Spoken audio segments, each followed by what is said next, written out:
Řeknu vám, kdybych neznal Boha, tak nevím asi, jakým směrem bych se dneska ubíral, co by se mnou dneska bylo. Když se podíváme třeba z mé stránky, že jsem knězem, tak bych mohl říci, že mi ta láska přímo toho konkrétního druhého člověka nechybí. Protože tady kolem mne je tolik úžasných lidí, kteří bych řekl, že to všechno vyrovnávají a vypomáhají mi v tom ohromně moc. Když se podívám už úplně od těch nejmenších, na děti nebo na mládež, společně si úžasně povykládáme, tak to je vlastně to, z čeho já taky na druhém místě úžasně čerpám. Samozřejmě pak je ta druhá stránka přímo mezi mužem a ženou. Ta láska, neříkám, že by mě nechyběla, asi chybí možná taky, tak jako k mně, každému člověku, každému chlapci nebo každé holce. Ale zase se to snažím vyrovnávat tím, že se snažím co nejvíce napojovat na Boha. A opravdu vidím ve svém životě, že Bůh je ten, který se snaží toto všechno nějak vyrovnat. A tam, kde v manželství to jedno místo naplňuje u muže žena, tak já nějak stále více cítím, že v mém kněžském životě to takové v úvozovkách prázdné místo naplňuje Bůh.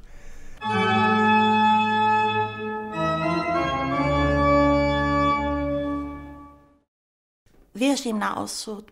Myslím si, že dokonce už se narodíme s tím zakodovaným a že jako v ten moment, kdy se něco uděláme špatně nebo dobře, tak v ten moment pokročíme dál nebo dozadu, ale je to v tom, že to už máme aj dané. Třeba nějakou nemoc nebo, nevím, lásku, přátelství.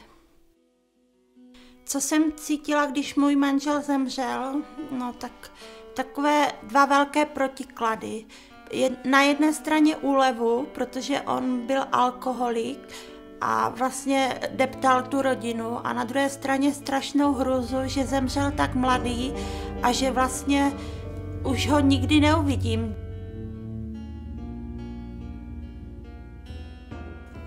Já jsem si šla zapálit, nebo někam jsem šla a čekala jsem, kdy se objeví.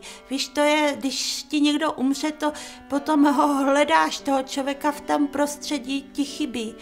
A nejhorší potom bylo, že se mi několik let zdály sny o tom, že se hrabe z hrobu a úplně jsem viděla to kvádro, v kterém byl pohřbený, a pak jsem ráno vstala a nevěděla jsem, jestli je to pravda, jestli je živý nebo mrtvý, úplně hrozný sen. A stál se mi několik let. Na takové rány je nejlepší čas. Člověk sám nemá žít. O někoho se člověk musí opřít.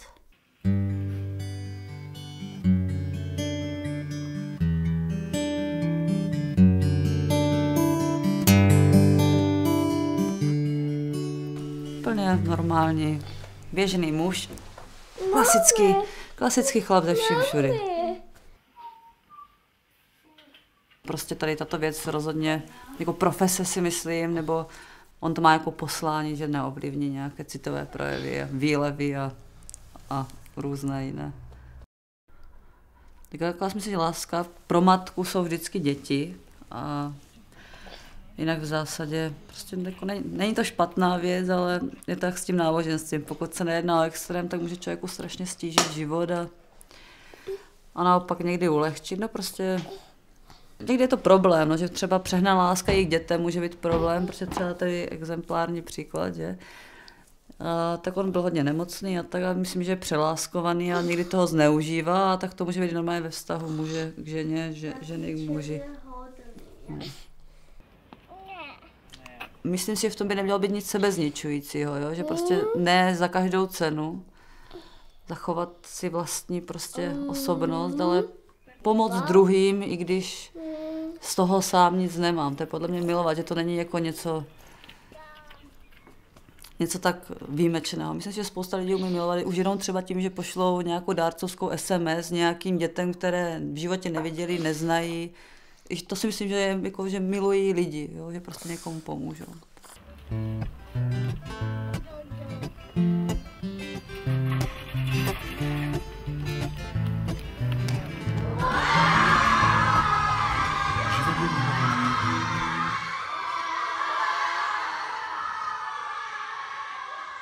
Hodně se setkávám teda s lidmi, největší taková skupina je, kteří mají problémy se vztahama, jako takovýma. Takže i ta láska se dá k tomu počítat. Spíš mám některé klienty, kteří jsou jakoby mladí a jsou zamilovaní a neví, co si s tím počít. U těch starších lidí už to není ta zamilovanost, ale je to taková ta jakoby opravdová láska nebo ten takový už vyzrálejší vztah. Já neradím, já spíš se snažím, aby si uvědomili, jak to skutečně mají, aby si sami uvědomili, jaký ten vztah vlastně mají, co k tomu člověku cítí, ale nikdy neradím. Oni vlastně, já jenom doprovázím, aby si tu radu našli sami.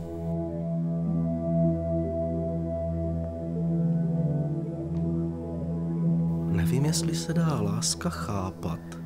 Já ji asi nechápu.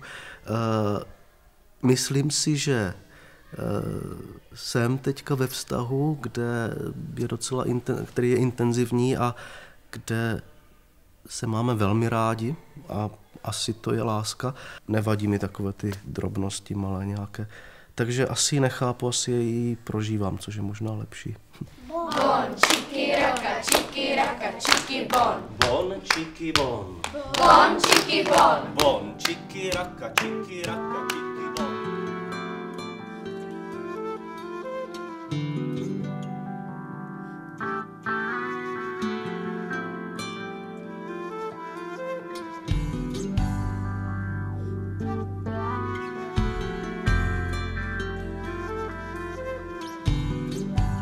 Co považuji ve svém životě za nejdůležitější? Snažit se dávat Boha na první místo ve svém životě. Pak už to ostatní přijde. Abych nestratil sám sebe,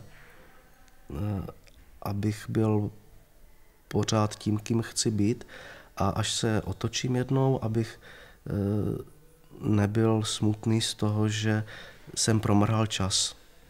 Třeba na kariéru nebo na nedůležité věci, které jsou. Milovat, lásku a zdraví. Jako zdraví určitě.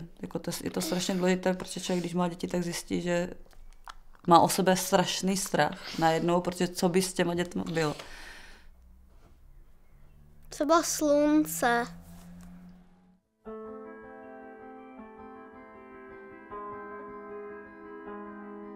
Děkuju vám. Takže to je vlastně všechno.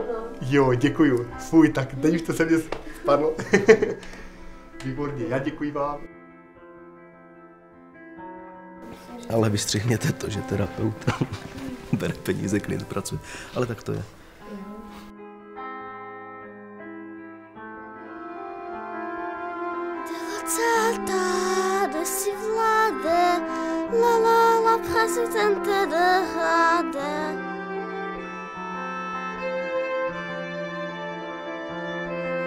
Teda vypadala jsem hrozně.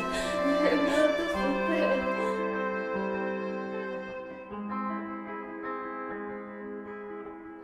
Ty oslí hlavo. To se polil.